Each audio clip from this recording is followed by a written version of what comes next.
racing in Star Stable is something that I spend a lot of time in-game doing, and it's something that I find really fun. However, lately, it's been a little discouraging, and I kind of just want to talk about it because I feel like the racing scene, I feel like Star Stable doesn't care about the racing community. Hot take, I know. And it's something that I've wanted to talk about for a hot minute now, because it all boils down to one big thing that I feel like would just make it a lot better. And I will get into that. All these points are going to lead into one big point, trust me.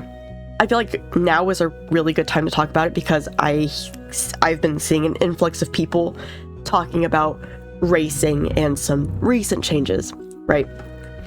The most recent change, Star Stable has messed with the Jorvik Wild Horse. Now, if you know any bit of racing, you would know that the majority of racers use the Jorvik Wild Horse, and that is because their jump was ever so slightly faster. The animation was a little bit faster. Just in general, the horse was easy to do boosts with. If the terrain was slightly bumpy, it was easier to kind of catapult your horse off of like that bump, if that makes sense. Or going downhill, it was easier to boost yourself going downhill. I haven't raced with it enough after the change to know if it's still like the same difficulty to boost with.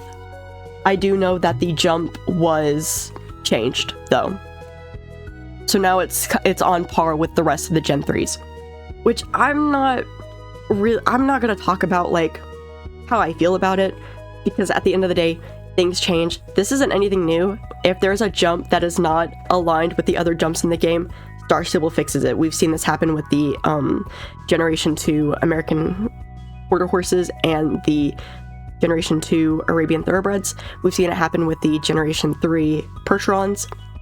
It's not something new, so I'm not completely shocked. However, what's getting me are the people that think that this horse gave a huge advantage, which that's simply not the case. Sure, it was easier to boost with, but that's only if you used it correctly. You can boost with any horse. The horse, I also feel like with the horse, it was so easy to swerve with. So getting a clean run with that horse took a lot of effort and a lot of trial and error. But no one wants to talk about the cons of the horse. They only want to talk about the pros and how it was such a big advantage, which it simply wasn't. They hear they hear faster jump and easy boosts, and they think, oh, well, that's a guaranteed win. When that's not the case. What matters when it comes to racing, especially in championships or shortcuts, knowing game mechanics, and just simply having a good system to run Star Stable on. Heavy on that. Heavy on having a good system to run Star Stable on, because if your frames are dropping, I don't know what to tell you. I feel like the jump before the changes put it on par with a lot of the Gen 2 horses, specifically the Gen 2 Morgan. Still think it's a great horse, okay? I like the Jorvik Wilds. I didn't buy the Jorvik Wilds to race with. I bought them because I thought they were pretty horses and I liked them. I still think they're great horses, don't get me wrong. Again, I don't think it was that big of an advantage. I feel like it's as much as an advantage as base agility. For example, the Hanoverians and the Thoroughbreds have a base stat of 3 for agility, which makes them turn easier. Jorvik Wilds did not have that base stat, so you had to work up the agility in pack items. Base agility can be an advantage, but it's okay because it's a base stat. You know what I mean? Because it's part of the base game. Next thing I want to talk about are bugs in the game.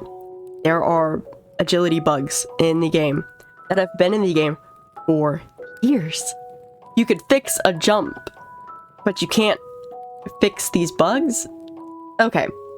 And apparently there's a new agility bug in Marching Gast, where if you make it your stable, enter it, get off your horse, get on another horse, you just have agility, and it doesn't show up in the character sheet. You could test this out. I don't know. I saw a video on it. I don't look. I'm just, don't shoot the messenger, okay? Agility bugs are nothing new. It creates scores. Depending on the race, it can create a score that is unobtainable by doing the race fairly. That's a bug. That's something that needs to be fixed. I feel like that's something that needs to be prioritized. especially when people have complained about it for years and years and have sent emails for years and have talked about it for years. It's nothing new. This is nothing new. There's also things that were changed as well, because I mentioned the quarter horse and the percherons and the pentabians and the Arabians, but some things that were changed that I feel like still affect the game to this day are the pony's jump, the jump start, and the alt tab start. And I'm going to talk about those. For the pony jump, pony had high agility. So when you jumped, you were able to turn mid-jump. Alright, that was patched. The jump start made it so when you restart the race, you could jump and then restart, and it would finish the jump animation, putting you forward. And then we got the alt tab start. So basically you would go to where you want to start, which would be like in the first checkpoint, alt tab as you're restarting, and when you restarted, it would put you in that spot, which could give you advantages like up to seconds. Along with other changes, we got some race changes. The most recent one, which happened this Wednesday, was a change to Lizzie's jumping course, which changed the physics of some poles, which made it so some shortcuts are not possible anymore. Along with the Hollywood area that was changed, which changed the majority of the observatory race, which added like 20 seconds to it, making a big difference in times. There's a reason why I'm bringing all of this up, is because of the fact that the leaderboards have not been refreshed in years.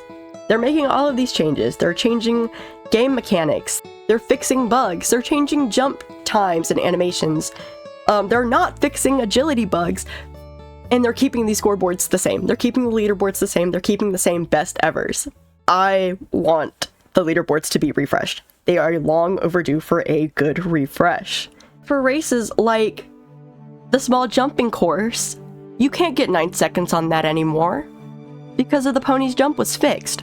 Redwood Point jumping course, you can't get that score anymore because the pony's jump was fixed. There are other races that you can't get scores on because they either changed the race, they changed the area, or they fixed a bug which made it so the score isn't obtainable anymore. There's some scores that you just can't get because people use agility bugs. Which you could say, well then just use the agility bug to get a better score, but that's stooping down to their level, and I personally don't want to do that. I think that's shitty. So where it all boils down to, make changes to the game, make changes, fix bugs, do whatever, I don't care. I'm all for it. If you want to make it so you have to jump for a jumping course and you can't just run through the poles, that's cool. Update the leaderboards so it's fair, because that's where they're making the changes. They're making these changes so it's fair for everyone. In the process of trying to make it fair for everyone, they're making it more unfair by not resetting the leaderboards. That's my little rant. I hope Stardew resets them. I hope they fix the agility bug that's been around for years, you know? I feel like that should be a priority, but obviously it's not. All in all, they need to reset the leaderboards, and that's what it boils down to. If you're gonna change things regarding races, don't just half-ass it. Don't just fix one thing and leave the other. Fix it all. But, you know, what do I know?